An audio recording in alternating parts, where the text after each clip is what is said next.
All right, so I want to talk about research with an open cloud. When we kind of kicked this thing off years ago, we couldn't decide whether it should be research on the cloud or research in the cloud. It actually is both, is the interesting thing. But so I call it research with a cloud, and there's a lot of things I can talk about. I can talk about all the collaboratory projects. We kind of did that yesterday. I can talk more about that. I could talk about lots of different research aspects. I can talk about things we've gotten into open source, but I don't really want to do that. What I want to talk about specifically is what's useful about what we're doing with the MOC Alliance and with NERC in terms of our ability to learn and to improve Red Hat, our products, and to improve what goes into open source. This is kind of what I want to focus on today, partly for benefits of our partners who are in the audience and our potential MOC Alliance partners who are in the audience, but also just, we spend a lot of people's time and effort on this. Looking at Heidi Dempsey sitting over here, and lots of other people in the audience, and once in a while it's worth taking a step back to justify. Are we doing this? We're getting the answers a lot. So why do we invest in the MOC? There's a history here. History goes back to Iran and Paul Cormier, our former CEO and now chairman, I have to say I was lucky enough to sit in on an interview with Paul in Iran a couple of weeks ago, and it reminded me how central Paul's vision was for making all of this happen. If you'll indulge me in a tiny bit of history, we wanted to come into Boston back in 2012, 2013. We had been only out in Westford, and we want to connect with students. We want to connect with a new place to find new Red Hatters, and Paul's vision was move into town, start getting connected with universities, and sort of see what happens. And at a propitious moment in that decision, in walked Iran by a young Mark Bolzer, who unfortunately is not here today, but he was another person who facilitated. Anyway, so Iran came in with the mass open cloud, which was already a thing. It was a small, I think, ish OpenStack cloud, and he came into Paul and said, hey, why don't you help us make this bigger? And Paul loved the idea, and it was exactly what he was looking for as a way to partner with an in-town Boston University and start bringing Red Hat engineering into closer proximity, had closer ties with universities. So we got here both for innovation and for new talent, and that is still the focus today. That's why I want to spend the time on that. What we're seeing today with the work with MOC and with helping NERC get up and running on Red Hat platforms, what we're seeing today is lots of very specific tech learning and tech improvements that are coming back from that partnership. And this is really important. I can't say too much about it, I don't think. But let me just dive into a few things. So I split it up. Actually, I got to give full disclosure. Heidi wrote this, or most of it, because I asked her, it's like, look, I could stand up here and BS about this for half an hour, but what I want is, I want to know, like, very specifically what's come back to us in the last couple of years through the work with BU and Harvard, and very specifically getting OpenStack and OpenShift up and running on NERC. And she gave me some very specific stuff, which is really good. So the first thing is access to data from the full stack. I'll dive into that a little bit. the opportunity to use all of these diverse test beds. I was talking to Patrick from AMD Xilinx this morning about the vision of having lots and lots and lots of different kinds of hardware in a test bed where open source software makers like us can come and play with it. I still think that is the place that we need to go with this, and we're starting to make steps in the right direction there. And then finally, the opportunity to operate at scale in the real world.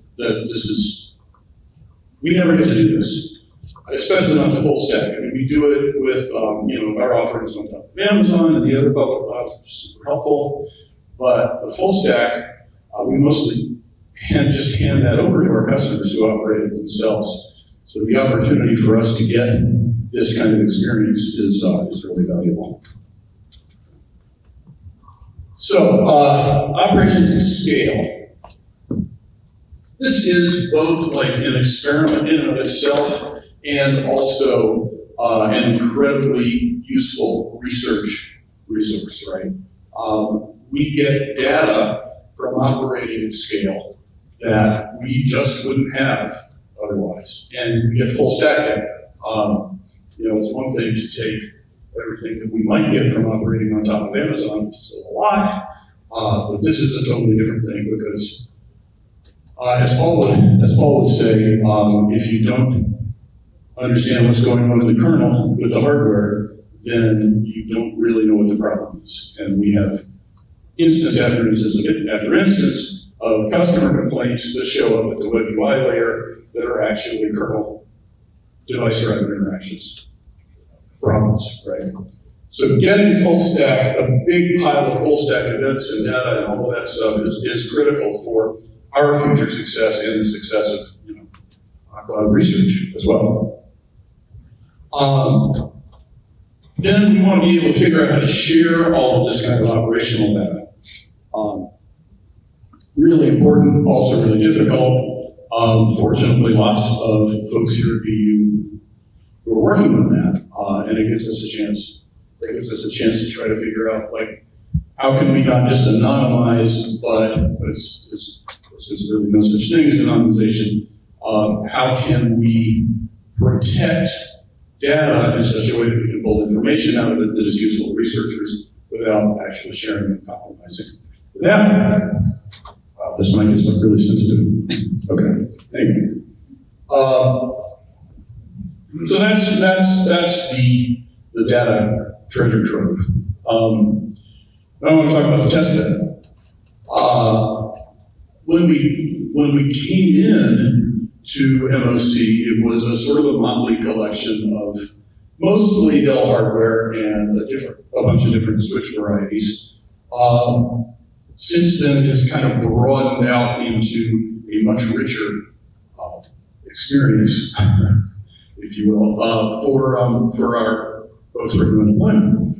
But the more interesting thing is the way we've been able to partner with other systems and other infrastructures to make things work. For example, Cloud Lab, when we were trying to bring up ESI, we could do it within the MOC, but having Cloud Lab work on it and bring it up themselves exposed a bunch of bugs, taught us more about how it should be deployed, and now we have a better system. Colossi, the Wireless IoT Center coming out of Wireless IoT Center in Northeastern. This is going to be really, really interesting for OpenShift, our ability to manage radio from OpenShift and the other things around that.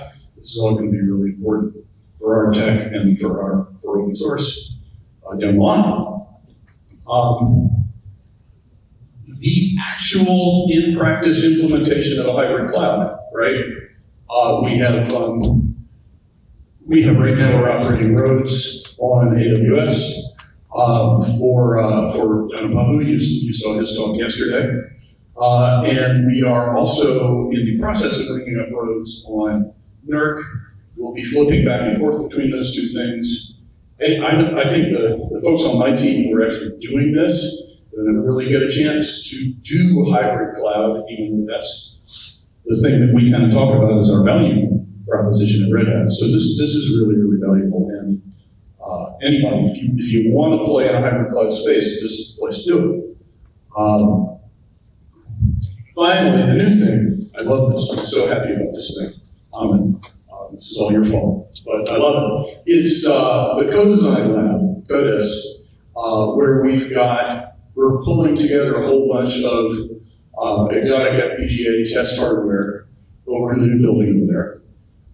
And we're going to connect it up with the MOC so that the point is, you want it on your desk for reasons that I explained yesterday. You actually do need to be able to reset the hardware every so often.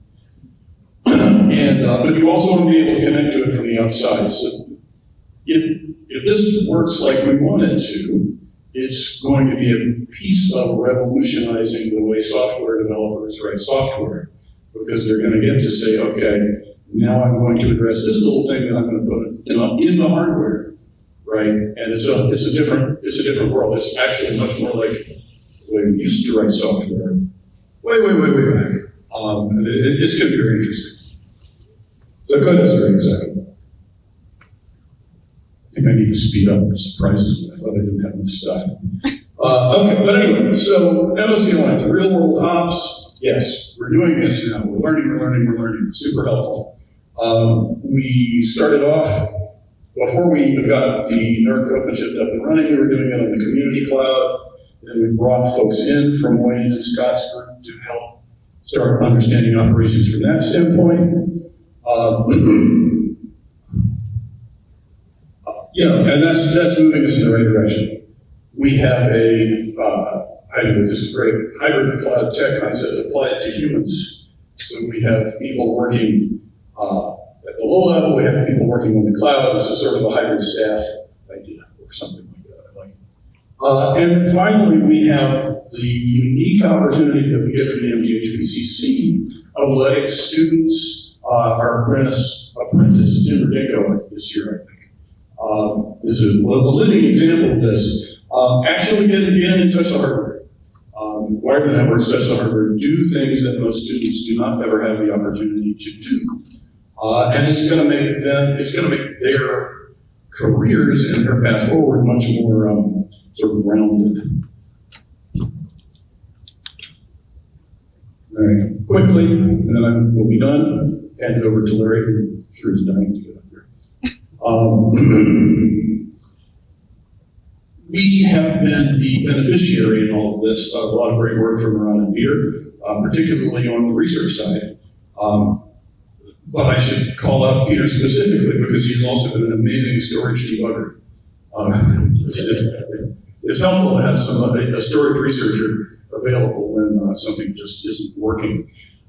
Anyway, so storage work at the MOC has been one of our most productive areas. We've got a lot of great results upstream. The full stack, full access thing has helped a lot. We've been able to really deploy V3 in practice, see how it works. We have lots of different kinds of storage connected to the MOC and NERC hardware, and that has exposed things that we wouldn't normally expose if we were just testing on a cloud, for example. And a practical example of that, we had a storage switch problem back a month or so ago, and the connection with Peter and all of the different platforms that we had connected up there helped us find that issue and get it fixed much quicker than we otherwise would have been able to do. It was just a misprogrammed switch, as it turned out. But all worked out very nicely, and it's all because of the kind of intersection of smart people in this place. So this is why we're here. Access to data, the data gold mine, the opportunity for diverse test beds, lots of different platforms connected together, and finally, the exposure to real world operations. I should add, just in terms of why we're at BU, not just the MOC Alliance, this is a world-class systems research effort. I don't know if we say that enough, but if I was to start from square one and say, I'm going to pick a university to go to, BU would be at the top of the list. And especially the combination of BU and Northeastern is really quite powerful. So it's that and the student body. We've had more success recruiting from BU, Northeastern, US Lowell, the group of universities in this area than I ever dreamed that we would.